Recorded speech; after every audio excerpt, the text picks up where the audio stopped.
선거 특별방송 2012 우리의 선택 특별 스튜디오입니다. 신속하고 정확한 투개표 상황 보도와 병행해서 각계 전문가 모시고 총선의 의미와 향후 전국 전망 들어보는 자리 함께 마련했습니다. 먼저 오늘 나와주신 패널 소개해드리겠습니다. 제 오른쪽부터 새누리당 원내대변인 이두화 의원입니다. 안녕하십니까. 그다음 김진 중앙일보 논설위원 나와주셨습니다. 안녕하세요. 네, 제 왼쪽으로 민주당과 국민생각 최고위원을 지낸 김경재 전 의원 자리에 함께하셨습니다. 안녕하십니까. 여론조사 전문기관이죠. 리얼미터 이택수 대표 나와주셨습니다. 네, 안녕하세요. 네 분 모두 귀한 시간 내주셔서 감사합니다. 우선 이택수 대표께 좀 여쭤봐야 될 것 같습니다. 우선 지금 당장 관심이 가는 부분이 이번 선거에 최대의 변수로 꼽히는 투표율 아니겠습니까? 네. 오후 5시 현재 잠정 투표율이 49.3%로 나와 있는데요. 특히 서울의 경우가 49.7%로 평균보다 약간 웃도는 걸로 나와 있습니다. 투표율 어떻게 보십니까? 네. 조금 전 5시에 중앙선관위에서 발표한 투표율이 49.3%인데요.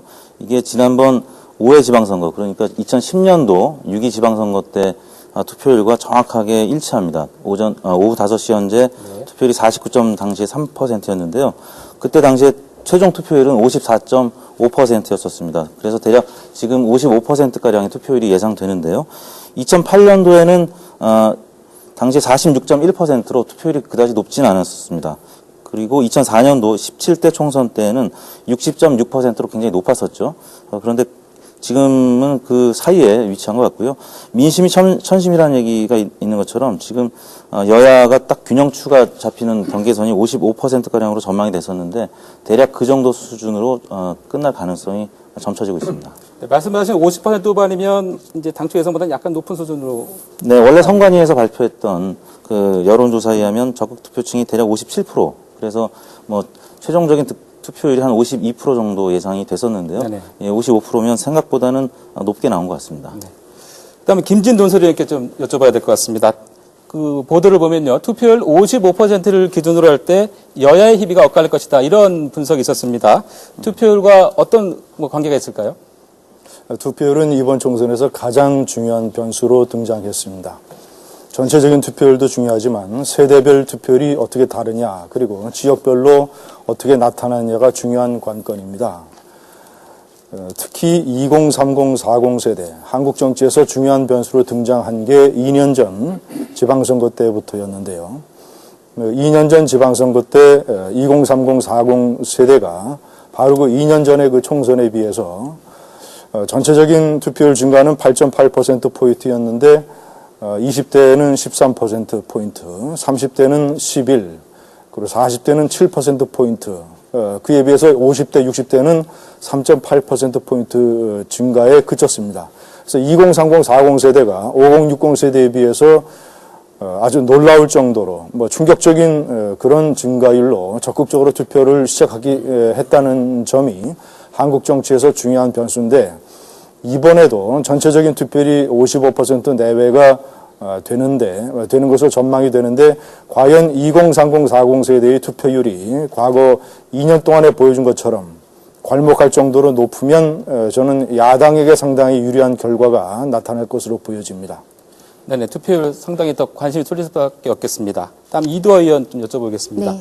그 정치권이나 유권자의 관심은 아무래도 여야 어느 쪽이 승자가 될 것이가 아니겠습니까? 그에 따라서 여소 야대냐 또 여대 야소냐가 갈릴 텐데요. 어떻게 보십니까? 예, 지난 연말만 해도 새누리당의 정당 지지율은 최악의 상황이었습니다.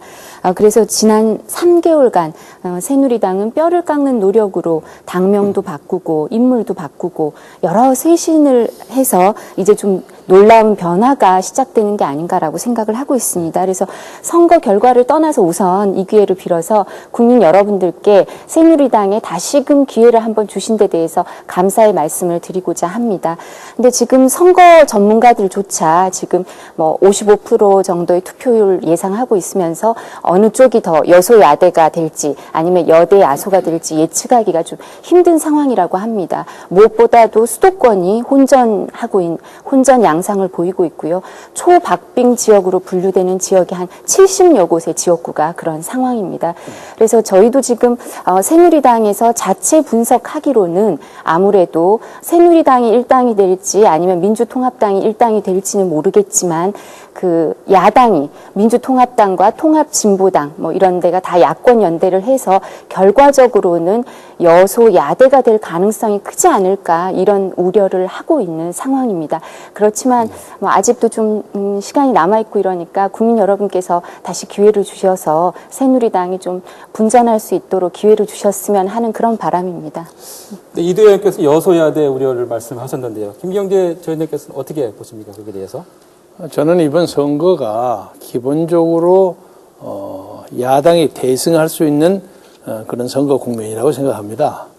그리고 지금까지 역대 선거로 봐서 집권당이었던 한나라당, 소위 새누리당 정부가 이제 물러나가고 심판을 받는 그런 입장이 되기 때문에 아무래도 수세의 입장을 취할 수밖에 없는데 한 두어 달 전만 해도 새누리당이 백석도 못 끊는다는 엄살 비슷한 얘기가 나오지 않았습니까? 저는 사실에 근접한 평가였다고 생각합니다. 근데 그 후에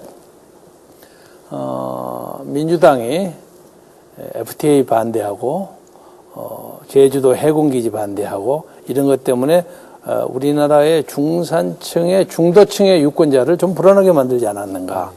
그리고 또 진보신당과 진보당과의 연대로 그것도 좀 종북의 우려가 없지 않고 특히 뭐 이제 뭐 사찰문서, 기밀 사찰문서가 나오고 뭐 불법 자금 수수 이런 네거티브한 것이 나왔음에도 불구하고 막판에 김용민 효과가 벌어져 가지고 이제 이것이 어떻게 반응이 될 것인가 하는 게 55%라는 어떤 아주 그 여야 누구도 시비 걸 수 없을 만한 일종의 황금 분할 속에서 뭐 이쪽으로 갈 수도 있고 이쪽으로 갈 수도 있고 그렇다고 생각합니다. 지금으로 봐서는 아무래도 야권이 조금 유리하지 않는가 하는 그런 느낌을 가지고 있습니다. 알겠습니다. 그러면 여소야대 또 여대 야소 양쪽의 경우를 가정해서요. 전국의 풍량계는 어떻게 달라질지 김진 위원님께서 말씀을 좀 설명을 해 주시죠. 선거 결과에 따라서 상당한 변화가 예상이 됩니다. 1987년 한국이 민주화를 달성한 이듬해에 1988년서부터 한 지역구에서 한 명씩 뽑는 사실상 민주적인 선거제도가 시작이 됐습니다. 그런데 그 선거제도가 시작된 이래 13대, 14대, 15대, 16대 4개 선거 16년에 걸쳐서 국민이 여소야대를 만들었습니다. 2004년, 2008년 17대, 18대 두 번의 선거가 여대 야소였는데 이번에 과연 8년 만에 여소야대가 재현되느냐 아니면 여대 야소가 유지되느냐에 따라서 전국은 커다란 경랑을 겪을 것으로 보여집니다. 만약에 여소야대가 많은 사람이 관측하는 것처럼 여소야대가 이루어지게 된다면 일단은 한나라당으로서는 새누리당으로서는 이 전국 운영의 중요한 키를 잃게 되는 것이고 야권 연대, 과반 야권 연대의 거센 정치적 공세가 시작이 될 걸로 보여집니다. 간단하게 두세 가지만 말씀드리면 한미 FTA 자유무역 협정 같은 경우에는 이미 실시되고 있기 때문에 이것은 대통령 권력이 바뀌지 않는 한 변화가 없습니다. 그리고 제주 해군기지 같은 경우에는 만약에 여소야대가 되면 올해는 이미 책정된 예산으로 공사가 진행됩니다만은 연말 예산국회에서 야당이 예산을 책정하지 않으면 제주 해군기지는 유보될 가능성이 대단히 높습니다. 그리고 예를 들자면 몇 가지 야당이 지금 공언하고 있는 과격한 법안, 이런 법안들은 과반수 야권연대가 통과시키더라도 대통령이 거부권을 행사할 수 있습니다. 예. 이러이러한 몇 가지 중요한 면에서 여소야대 경랑이 몰아칠 걸로 보여집니다. 네, 그 반대의 경우 여대 야소의 경우는 어떻게 달라질까요? 여대 야소가 되면 일단은 새누리당으로서는 이명박 대통령이 국정을 안정적으로 마무리할 수 있는 그런 기회를 갖게 되는 것이죠.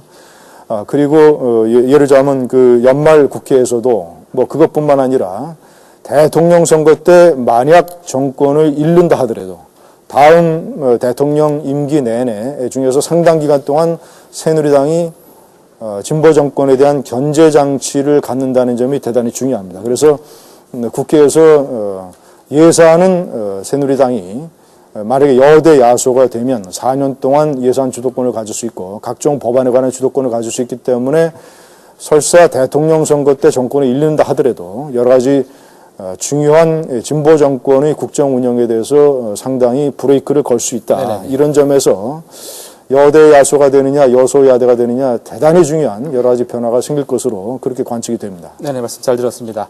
그럼 메인 스튜디오 넘겨서 지금까지 투표 상황 어떻게 되는지 보도 보시고요. 대담 이어가도록 하겠습니다. 이곳은 특별 스튜디오입니다.